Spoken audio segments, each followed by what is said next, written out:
Welcome back to a new video here on New VR Tech. Yeah, we're still here with Pimax and I'm still here at the roadshow in Düsseldorf. Hi, Martin again. Hi again, man. Just tested the Micro-OLED module of the Crystal Super and now you're showing me the DVT sample, so also not a final production version of the Pimax Dream Air Lighthouse version. I've tested the device back in May in Shanghai. It was even a stage before this, right? Yeah. So I'm excited how the same panel as in the Crystal Super Micro-OLED module will look like, and also the same lenses. Same lenses, yeah. Okay, Same so concave view. Okay, so we have Fresnel lenses here, not Fresnel, sorry, pancake lenses, of course, and we have the Sony Micro-OLED panel, which is, yeah, I can say superior, or at least a combination of your lens and the Sony panel to the BOE, in my opinion. Sure. Yes, okay, but maybe you're doing a little introduction of your new device here. Yeah, so this is the Dream Air. It's it's Pimax's first small form factor headset. Yeah. The first attempt, which is quite a big achievement, I would say myself at least. It houses the same panels as we said earlier, the Sony Micro-OLED panels, 3840 by 3552 per eye. So it uses the same lenses, which are the new concave view lenses, which are just the same shape, the same size, identical lenses to what we saw just on the Super Micro-OLED. And with eye tracking. With eye tracking, within this little, how do you say, this little ring here around. Yeah, there's one camera per eye and a lot of sensors around. It has to be outside of the lens, as I mentioned in the previous video. It cannot be baked inside of the lens. That's because of the pancake lens structure. It's basically not possible. But yeah, it's not really disturbing. It's not really pressing against your eyes or anything. It works the same way as on the Crystal Super Micro-OLED. And it's already there built in, but it's not enabled, just like on the other device. Okay. Because we still need some work with on the software side. Mm-hmm. Nice. So yeah, that's that. So why did you had the idea to make a small form factor device? I think that's where the industry is heading. Also, I know Robin and the team has been testing different solutions for a small form factor for the past, I don't know, maybe 4 or 5 years. But it wasn't until now he felt like it was possible to bring the optimal field of view, according to him at least.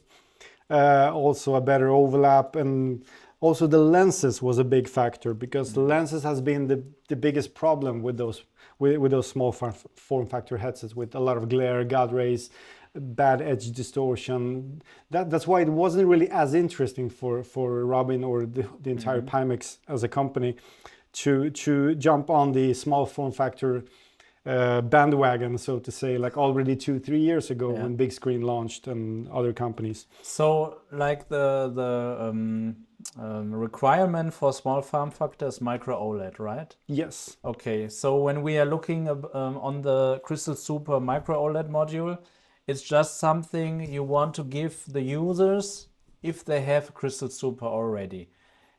Or is there anything else as a benefit with the Crystal Super?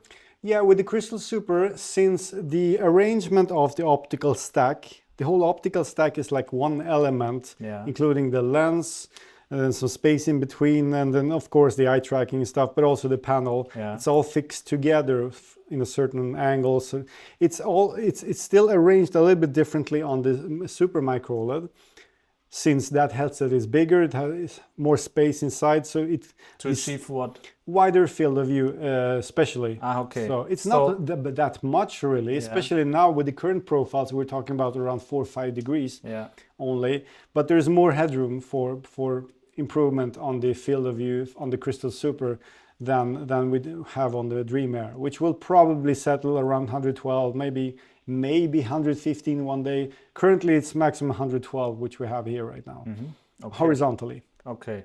So of course, yes, you see the benefits here of those small form factor devices, but I wanted to ask, what's the benefit of the bigger device with the same like optical stack? I mean, you just described that there's a little bit of difference there, and this is the difference also between those devices? Of course, there are other differences. I mean, advantages with the Crystal Super Micro OLED, and that is that the Crystal Super itself is modular. You can have multiple engines. Yeah, okay. You can have, as of now at least, it's that headset who can do DMAS audio, which is high fidelity DTS certified audio. You're making a head strap with those like Quest or Apple Vision Pro. To begin with, audio. yes. You've seen that white strap, the self-tensioning strap. It's going to have a built-in. Yes, it's self-tensioning. Yeah, I forgot about this. Yeah, it is. That's why it takes time, but we're closing up now. We're getting really close to have it finished now. But for now, we have HEC Deluxe audio strap. Yes, right now it's a very temporary solution.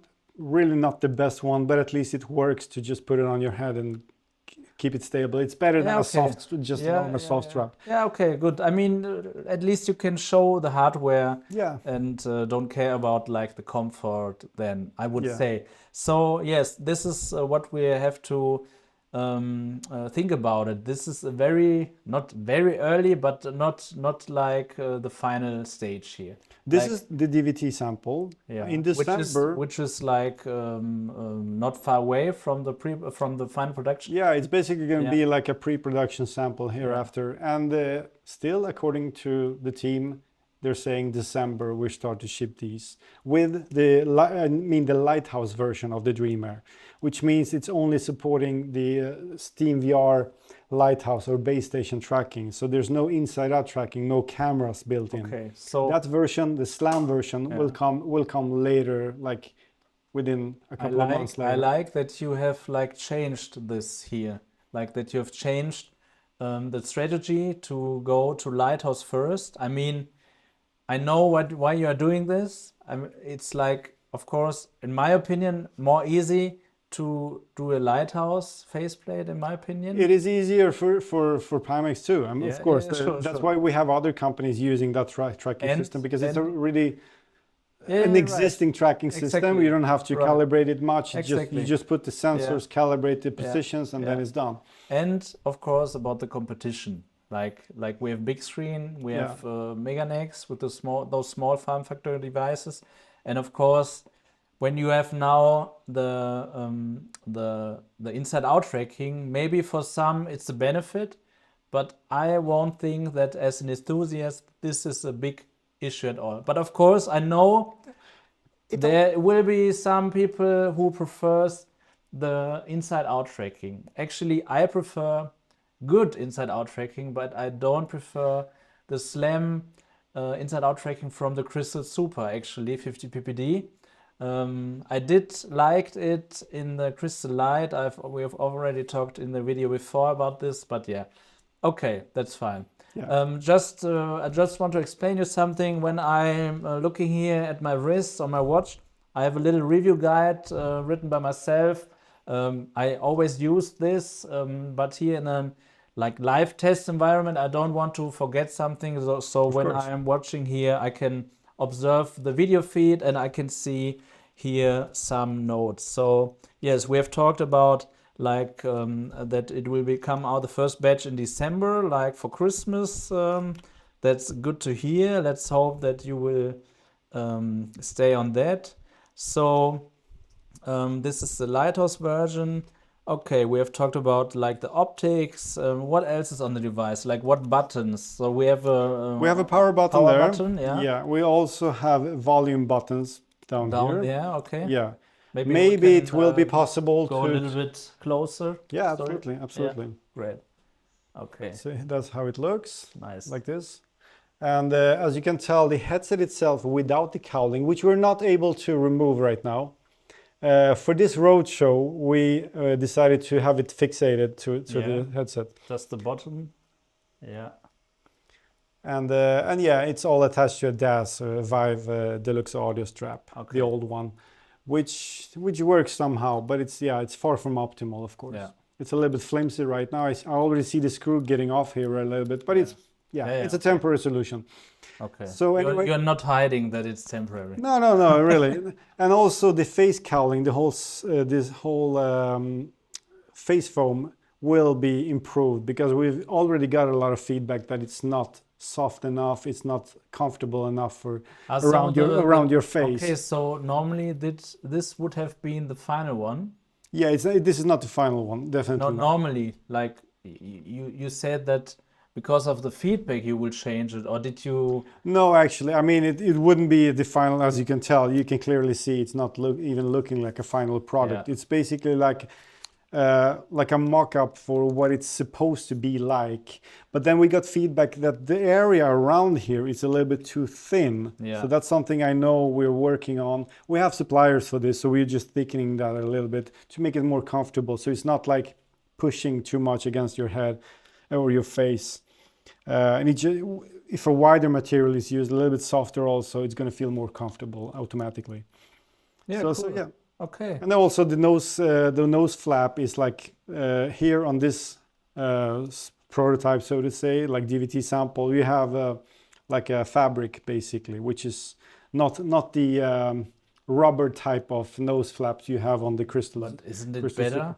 It is. Yeah, it's that is something basically that we're going to be at the final device as well. Cool. Yeah, Okay. which is more like fixed.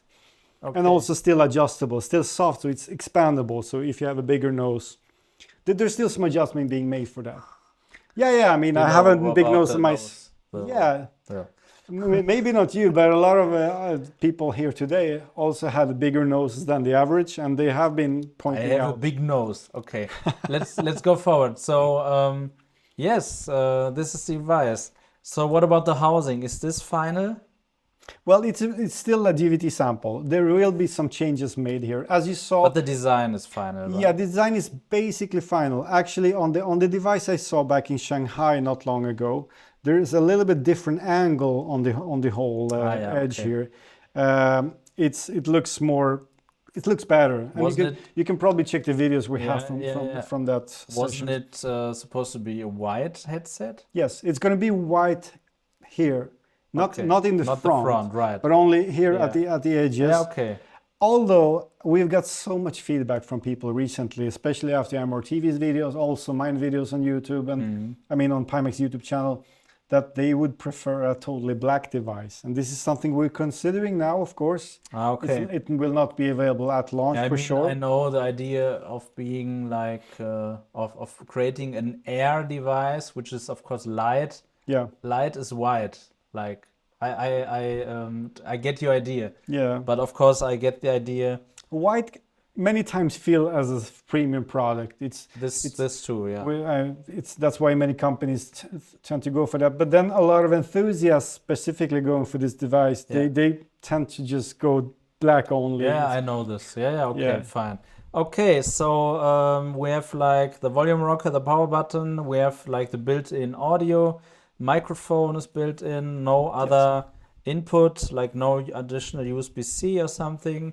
Of course, you can swap in the final version the face gasket if you have another one which fits. Yeah, it's definitely not as modular as the Crystal Super, of course, since you're lacking those USB-C ports. And we're not going to have like a Lighthouse faceplate for it or anything, because it's going to be like a Lighthouse version and a slam track version. That's fine. And what about the cable? Is it the same cable? No, this cable is a complete mock-up. No, right I mean, I mean the cable which is standard. Is it the standard Pimax cable you will ship? This has to be determined, as far as I know. We'll see how about that. But it's what I've seen on the in-house samples at the office. There's like a cable going from this side and from this side. So it's like a split. I remember. I remember. We had this also in May, right? Yeah. I think so. And that is to even up the. Such a great idea. Don't cancel this idea, please. Oh, that's not. I haven't heard anything about canceling this idea, because it evens up the weight of the headset itself. Since it's so light already, especially without this big temporary strap, it's a super light device. That's a big problem of the Shift-All MeganeX. Yeah, and the cable weighs a lot. It has to be a protected, shielded cable, so we cannot make it like super thin. Exactly. We don't rely on optical cables yet, so we prefer to do it this way. So that's why the cable weight has to be spread across both sides. And also then we get rid of the whole thing here. Good. This is basically taken from the Super. Sure. Just to easily swap the cable or Yeah, connect okay. it. So what about IPD? The same IPD Same range IPD, and 59 motors? motors, yes, super tiny little motor. Yeah, you weren't in Shanghai, but I saw it in Shanghai. I think Sebastian saw it too. Like we had like an open prototype. Okay. I think he actually recorded that even. It's like a super tiny motor in the middle here, and it goes from 58 to 72, Nice. just like the other. This is cool. Super fast also. Like it's Okay. much faster for some reason. Like you switch from 60 to 70, like zzz, like 2 seconds and it's Okay. done. Yeah, cool. Yes, we have those like Sony Micro-OLED panels. Can Correct. you say again the resolution, please? 3840 by 3552. Okay. So it's like Right. 300 pixels less on the vertical side compared to the Crystal Super and the other QLED panels, which is hardly noticeable anyway. 72 visually. hertz, 90 hertz? 90 hertz and 72, both are Okay. supported right now. Like those pancake lenses you've talked before. Right. Yeah, what about like PPD numbers? Are you like It's 50 with the current. I mean, with the micro OLED and the optics we have with this optical stack, we have determined, or the engineers have determined, it's 53 ppd. That's official now. So we have announced that also in the videos. so in between the 50 and 57 of the Yes, Crystal yes, Super? it's definitely more. Is it more also 53 for the module of the Crystal Super? Yes, it's basically exactly the same. Okay. Then of course it can vary a little bit depending on how much you push the field of view and stuff like that, but it's still going to be around 53. And also, some people don't think about it, but it's always a thing how close you are with your eyes That is true. in Yeah. front of your Yeah. display. It's the same with like when you have your flat TV at home, you have the PPI pixels per inch, but it doesn't make any sense. The screen size combined with the resolution and combined with the screen distance to your eyes is important to determine the PPD. So good to have a number, of course, but it depends if you have the same Sure. PPD than like you have measured. Okay, nice. So cool. You have loaded up the binocular overlap optimized profile, right? Yeah, look, just like we did last time, the TV just turned off for some reason. It goes into sleep mode sometimes. Sure. It's a hotel conference room TV. So anyway, I have loaded up the 112 degree horizontally, that profile, which gives you a bit smaller overlap. But then we're also going to try another profile, which is 103 degrees horizontally with a almost 93% overlap. Okay, so we start the same order then with the Crystal Super in the video before. Okay, Yeah. cool. Let me just switch the source. I'm not sure what's happening with the TV no right problem. now. Yeah, okay, so it's good to see the first small form factor device here from Pimax. I mean, Pimax is known for the biggest device and the heaviest devices on the market, especially when we are talking about the Crystal OG. Like the idea to have an own standalone ecosystem, which let's say didn't work out. So it's good that they got rid of it and now are focusing again on PCVR only. Okay, I will try it now. Yeah, just go ahead. We could take a little bit step back if you want. If you don't want to be too close to the camera, I don't know. It's up to you. Thank you so much. So we are in SteamVR Home, just like before. And of course, since we're using Lighthouse-Tracking, you're going to get a pair of Valve Index controllers to mess around with. The first impression is I cannot see anything. The picture is black. Is it black right now? No way. Oh, it was working. Did we accidentally push the power button?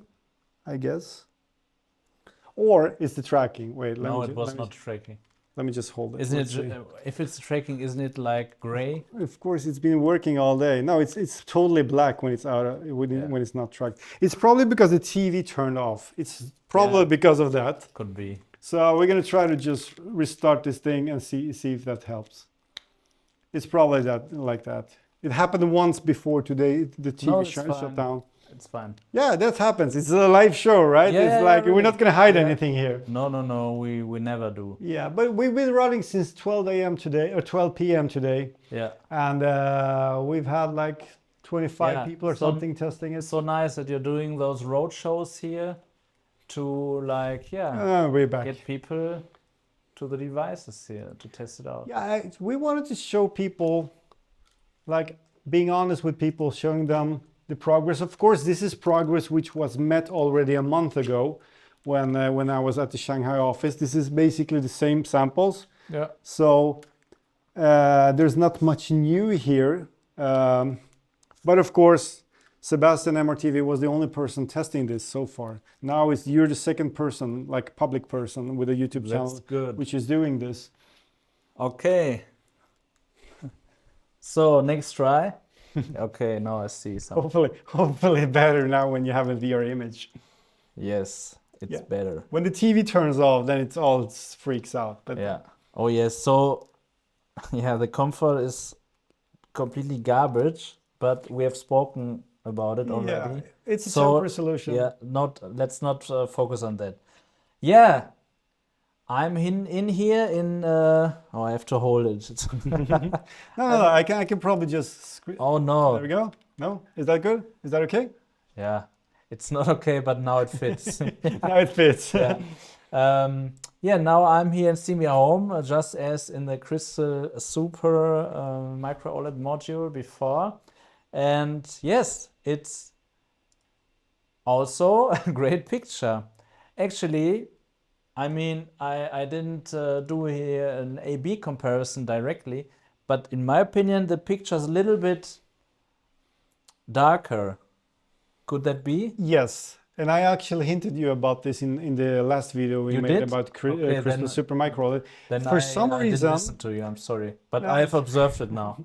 Yeah, for some reason, the Dream Air is not as bright as the Micro-OLED Super. Yes, now I remember. Okay. And this is going to be fixed. This is nothing. It's not supposed to be this level of brightness. Okay, I remember the place where you asked this. I was in the pool playing with the flamingo. Okay, I forgot about it. But yes, this is something I could see, and it's like more often rectangular display picture here. I mean, the distortion profile is a little bit different here.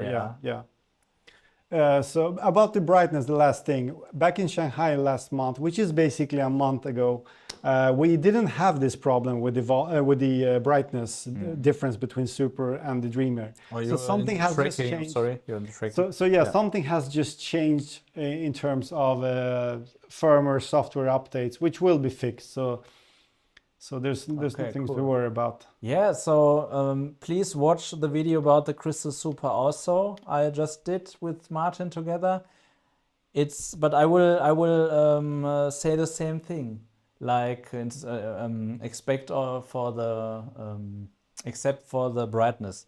Like sharpest picture I've ever seen, in my opinion.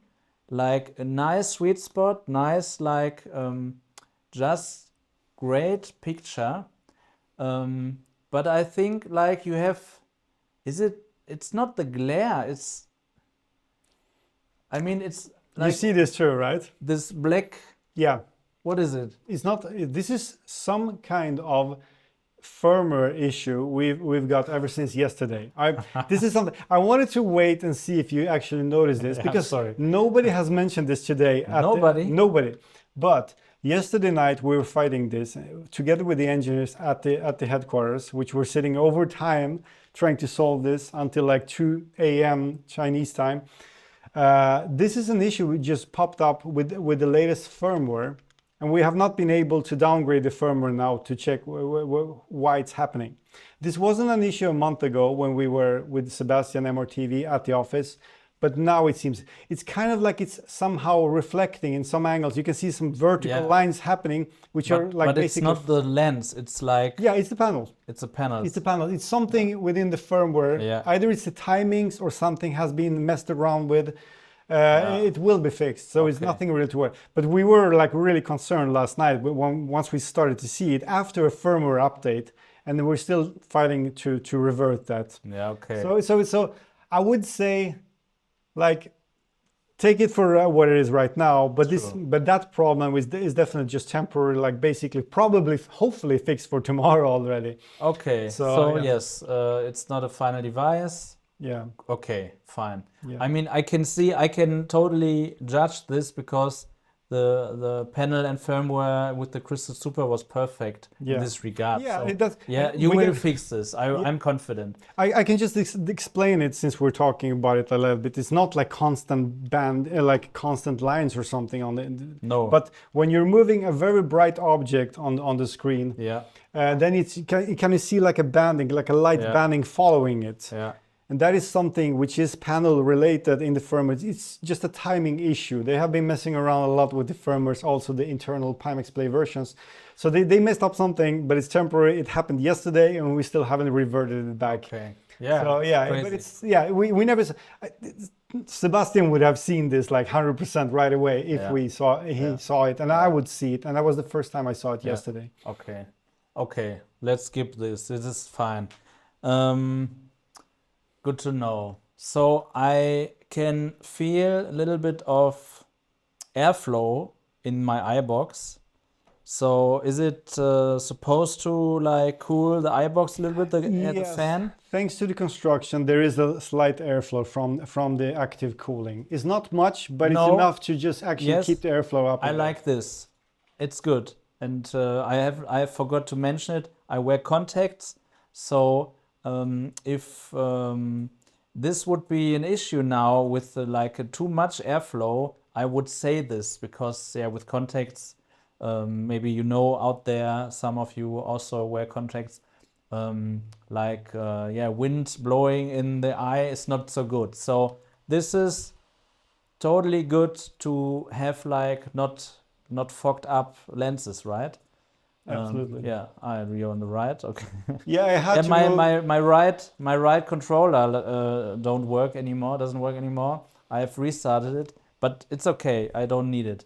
So what else? Like the colors are great, perfect, and even Martin, you just have said this is the distortion profile, which is 112 degrees horizontally. It's the same 88 degrees vertically. Yeah, but the eye strain is less.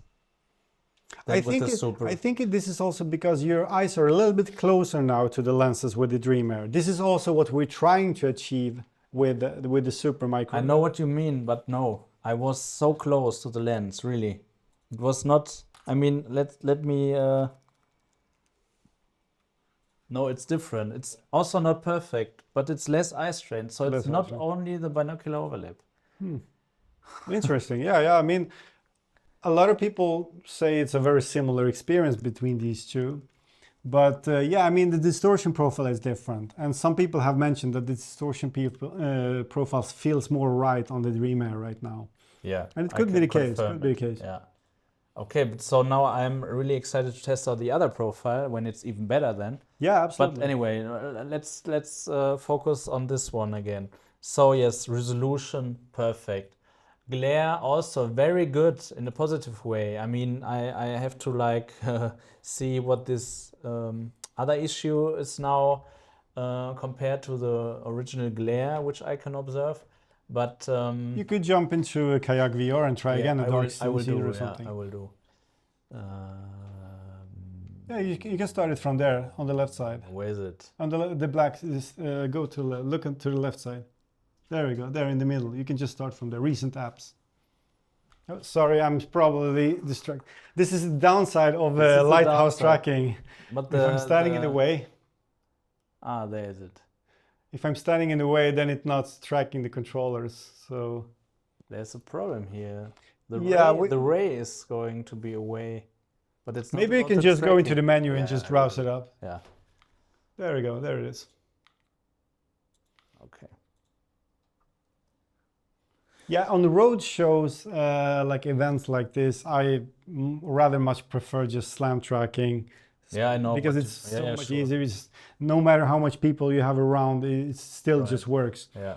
While Lighthouse-Tracking, we do only use 2 lighthouses here, which has been a bit problematic. Which should be okay, of course, but on events, not right. Yeah, especially I mean, if I just stand on this side, it's basically blocking out your controllers. So it's. Now it's tracking again the controller. Okay. Yeah, great. Same nice experience as before. Perfect picture. No, that's not a good term. The best picture I've ever seen. Perfect yeah, a term which we should not use. Yeah, the brightness, it would be great if you can improve it as you have described before, but you will. I can see maybe a little bit of,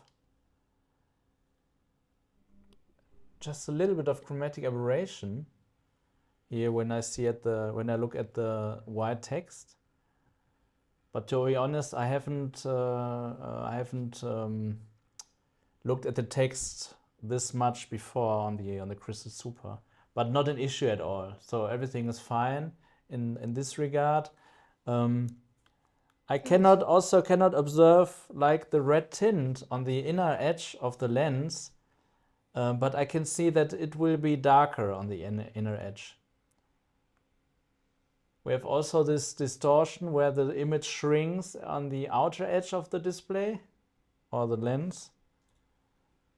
But yeah, so of course, not talking about this bug where we just talked about, and not talking about the brightness, I like this picture and this profile more than on the Crystal Super. So I would prefer this headset now, without those bugs, of course, to the Crystal Super. Yeah, I really like it, and of course it's more, it's lighter. It's not more comfortable. I just wanted to say this, but no. Yeah, with But the current comfort right now, it's hard to say this is more comfortable, exactly. really. But I can totally see that it will be more comfortable if you do the things you just mentioned. Okay. Yeah, that's the plan. We've had pretty split opinions today among the people who've been here on the first day. Some people prefer this Super Micro-OLED, some people prefer this one, and they have all kinds of reasons to choose the other, one or the other. Now the TV turned off again. It feels like it seems like it's just not playing. But it's working. It's okay. It's working so far. Leave it off. Yeah. But we're gonna change the profile any moment, I think. Still, if you're up for it. Yeah. I'm not sure why it's just turning off. Now I'm in the level. Yes, this exactly the same glare. It looks exactly the same as was it the game? Crystal Maybe Super. Maybe it was just a game. Yeah. Yeah, it was just completely dark. I thought the TV turned off. Sorry. Black levels. Okay, now something happened. Black picture. No way. Okay, so I did destroy it with the TV, I guess, like last time when it turned off. Okay. So then just maybe switch to the other profile, and I will talk about... especially since you are more into the higher binocular overlap instead because of eye strain. Yeah, I would see you probably test that profile, so you get a better idea. Yeah, so let's talk about those things again. Resolution very good, sharpness very good, superior. Brightness we've talked about before. The colors, best in class here. Black levels, of course, with the Micro-OLED also. No Mura, no screen door effect, which I could observe. No chromatic aberration, which we should mention here. Edge clarity, maybe 95% here. No red tint on the inner edges, at least in this model. But it's a little bit darker there, so I prefer this over the Crystal Super module. Glare God rays the same, also very good. Sweet spot also very good. FOV also very good. Yeah, I'm not the FOV guy, I have to mention it over and over again. Binocular overlap, more on the downside, but better than before. Distortions, yeah, you have those shrinking display, shrinking image on the outer edge of the display. Yes, so it was good.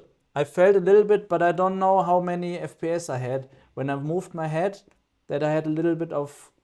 Could be a frame drop maybe. We're maxing out this game. I would test again. Yeah. Yeah, try again. Now we have the new profile. A little bit of motion blur. Oh, okay. But I haven't observed how much FPS I have. Right now we're running 103 degrees horizontally. Yeah. 95 degrees binocular overlap, which is around 92 or 93% overlap. Almost depth max, almost as much as you can achieve. It's running roughly the same resolution, a little bit less than before, obviously, because we're using like 10 degrees less of the horizontal field of view. I'm not going to stand there, by the way, because I'm blocking your tracking. Yeah, it's good. Yeah. I suggest you try the I will do game again. I will do the bright environment now. Right. Yeah, in terms of visual now fidelity, it feels good, like the Binocular Overlap, but it's not like so much of a difference. I also liked the profile before, to be honest. I mean, I liked it more than before, like with the Crystal Super. So the best test to test this out is to get rid of the headset you're wearing, and then just see if your eyes and your brain has to adapt to the real world again.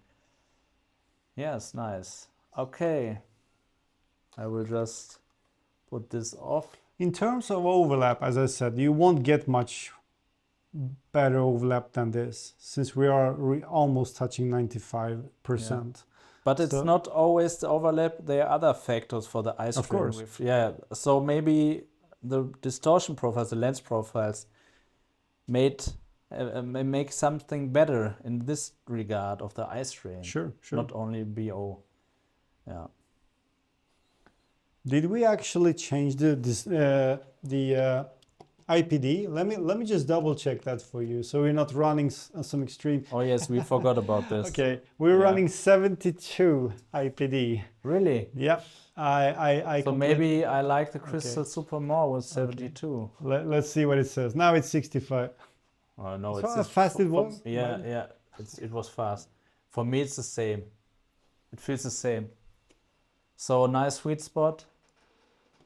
So what about like frames? We have 90 frames.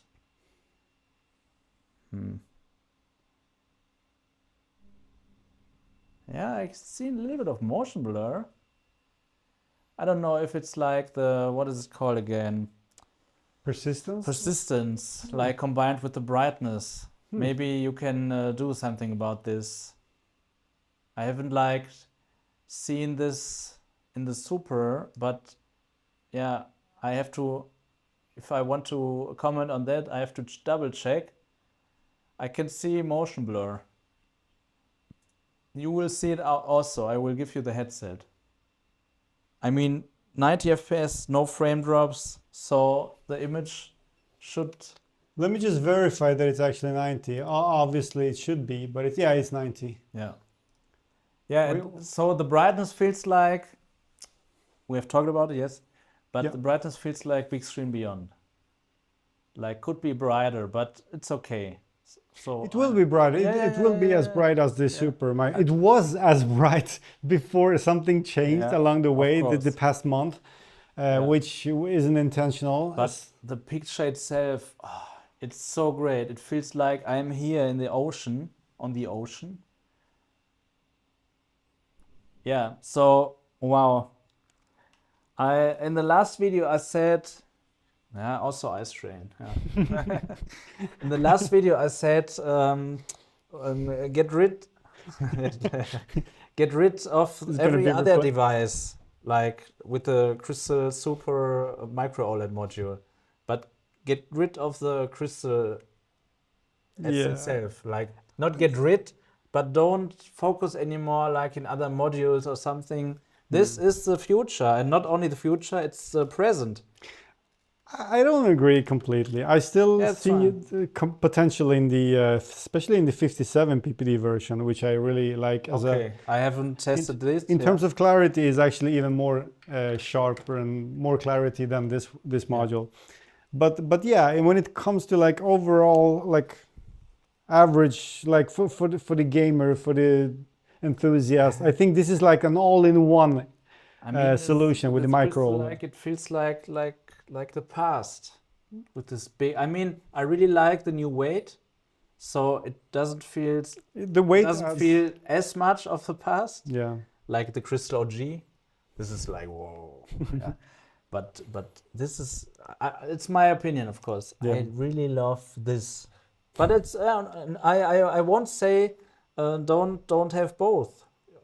It's cool that you have both. Sure. The 50 ppd module is basically what it is at this point. Same for the 57. The ultra wide needs still a fix for the distortion profile, which is in the works right now. Some people have been complaining. So there's not that much of focus put on these in terms of hardware development anymore. There's nothing we can really change. There's not going to be a new iteration of the 50 ppd for sure. It's all about just fine-tuning them in software. So the main efforts are of course put into the Micro-OLED, both the super Micro-OLED and of course Dream Air. And then there's a whole other department working on the super or on the Dream Air SE version, of course, which is not here. We're not showing it yet. It is at the office. We cannot show it yet. The benefit of the SE is just the price, right? Is the price. It's a lower resolution. It's more of a mainstream product which can compete with compatible competitors. I can say it with Big Screen Beyond, yeah. Yeah, obviously, in terms of the resolution and everything, we can definitely compete price-wise. Like this is a MeganeX competitor, and the SE is a big screen competitor. Yeah, I mean, of course, you can draw those parallels. Yeah, I'm not going to say it loud, but yeah. But here you have the advantage of eye tracking. The MeganeX hasn't, even the MK2 not. Yeah. And eye tracking built in. We're gonna have better lenses. Definitely better lenses. Definitely better panels as well, I would say. And then maybe also the combination. Yeah, and then of course the customization with those profiles and stuff, which will be another layer on top. Which is sometimes also a disadvantage. Could be, but there's going to be a base profile, which is on by default. And then if you don't want to touch it, don't touch it. Yeah. If you want to mess around, fiddle around, you know, just geek out, then you're able to do that, which is a big thing for a lot of people. Maybe this is a consideration for Pimax, but Shift All has one big advantage, and this was the community. Community made the MeganeX a native Steam VR headset. Yeah, I've heard about that. And this is so great. It's just so great. That you don't have another application running from the vendor, just everything into Steam VR. This is very good. Maybe we might be there one day too. I mean, look what I just wish it. Yeah, I mean, look what Mbucha, the guy made for Pimax when it comes to OpenXR. I mean, it's like amazing I mean, he's a part of the community as well. He's not a Pimax employee or anything. He's actually a former, I think he's a Microsoft employee even. A coder, like a really skilled one, and he made the OpenXR driver, the Pimax XR for Pimax, like without us even asking for it. So I wouldn't be surprised if we see like some kind of native Steam VR implementation made by someone one day, especially if people actually, you know, get their attention on a device like this. Now when we're going small form factor, there might be a new part of the VR community who actually finds Pimax attractive. Yeah. So yeah, we could definitely see something happening. Definitely. Yeah. And I also have to say there are some members of the community which were not very happy with the MeganeX because of firmware issues in the first place and also other fitting issues.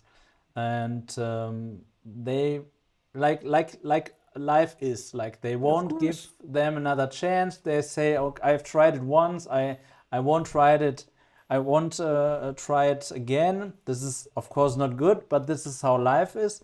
So then you have the chance to get those, but the same thing other way around. Other way around, of course, of course. I mean, you learn by your mistakes. That's I mean, right. If you want to learn, then you learn by your mistakes. There might be companies out there who never learn by the mistakes, but at least. From the point of view I'm seeing it as like from the internal side, I see the improvements which are being made. It's a progress. It's still in progress, but everything from the customer service to the after sales service to the production line to the quality control, everything is improving. Pimax is better than ever. It's better than ever. Yeah, exactly. That's what I'm trying to say. Like we haven't taken a step back from in any like criteria. Not back. No, and we haven't even standing still in those regards. Still. Yeah, it is moving forward. Let's say it like this: you are moving forward. Yeah, in the right direction, I would say. Yeah. And the goal is maybe there. But let's go in this direction. Yeah. I don't think any company will ever reach the goal. I don't think there is a goal which you're supposed to achieve, and then you strive for the goal, you try to reach the goal, you progress. Of course. It's like Okay, there's no perfect there's no perfect Tesla, not perfect, right? Not perfect Tesla, of course not. Not yet. But yeah, I mean, it's like the typical Pimax experience the community knows, of course, sometimes. Like, but it's not a bashing now. It's just you're right. I agree. You're going forward, and this is good. Yeah, very good. And this, let's sum up this video. This is a very good device in its current state, of course, with those flaws here, with the comfort and so on, the brightness, the bug with the picture. Like I totally agree on my opinion about the Crystal Super Micro-OLED module, but now I would switch it with this device. Okay, so now you're sold on the Dream Air. Now I want to have this device also because you have Lighthouse here in the first place and not the other way around. So I really like it personally. Maybe some of you out there are saying, no, I'm just sitting in my sim. I don't need Lighthouse for that. Yeah, it's totally okay. So yes, maybe this is the best, beside of the form factor, of course, the best like USP of this device. It's a very good device, enthusiast device, but with Lighthouse, and with the Crystal you don't have it with Lighthouse. Sure. Yeah. Okay. Yeah, very good. So I'm very excited if we can have a first batch in December, to be honest. I'm excited when the inside-out tracking is coming out. I'm excited when the Dream Air SE Lighthouse is coming out, and when the Dream Air SE inside-out tracking is coming out, and also when the Pimax Crystal Super Micro-OLED, or in general, like the faceplate, Lighthouse faceplate will come out. Is it like combined, the Crystal Super faceplate with those modules, or is it like separated?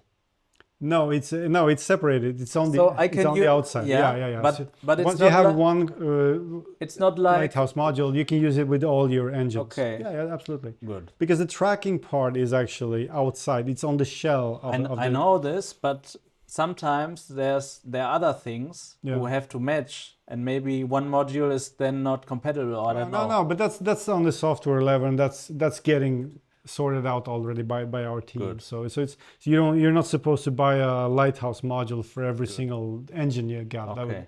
That would be unnecessary. Very excited for December to test out the final version, to test out the comfort, the audio, the microphone, and of course those other things I've just described. Also other profiles, please, lens profiles. Right. And then, like, I can say you one thing now.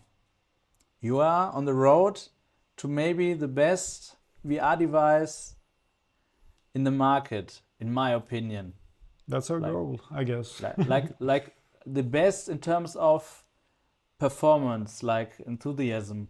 Of course, not price to performance and so on. This is something. Of course, we're not even trying to compete with the mainstream market. Makes sense, Quest and stuff. So.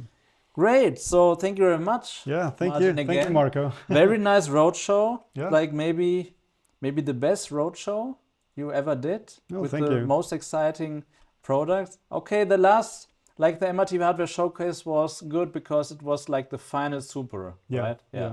So that was a roadshow with the final device, which is also good. Back in March, you mean? Right. Yeah. Right. But I mean, you clearly have said this is the DVT sample, so everything is fine. There's going to be other showcases of the final device. Also, of course, we're going to have CES in the beginning of January next year. Yeah. That's not far off. I mean, not much later after the launch of the Dream Air, of course, right.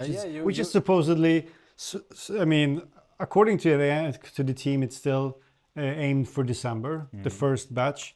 Yeah, you could invite everyone to your booth at CES because then you have the final version there. That's the final version. Yeah, no prototypes, no DVTs or pre-production. That's the goal, and it seems like we're getting there actually. Cool. Good job. Very good. Yeah. Yes, I hope you liked this long video. You have found out. I hope so that you have timestamps in the bottom area of the video. I forgot to mention it. Don't forget to add them there, right? Yeah, it's true. Yes, very cool to test out those videos. And I really like what you are making here with those headsets. Yeah, please write down questions in the comment section below. And then I would like to see, of course, you in the next video again here on UVR Tech. And then we will see each other then. So take care. See you. Bye-bye. Bye-bye.